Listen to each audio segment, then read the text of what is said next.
Welcome! In this video, we'll guide you step by step on how to create an account with the Librarian. To get started, go to thelibrarian.io on your web browser and click the Sign Up button on the top right corner of your screen. On the pop-up window, enter your Gmail address and then click on Try the Librarian to proceed.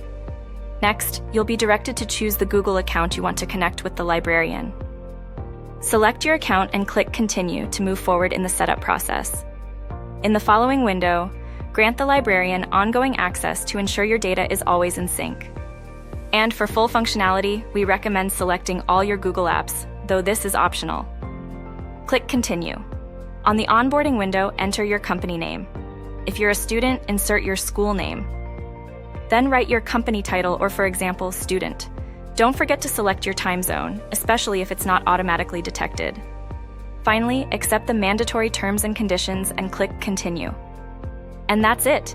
You've successfully created an account and can start asking the Librarian any questions you may have or anything you need help with. You can also go ahead and start connecting your other apps like WhatsApp, Slack, and Notion via the integrations page.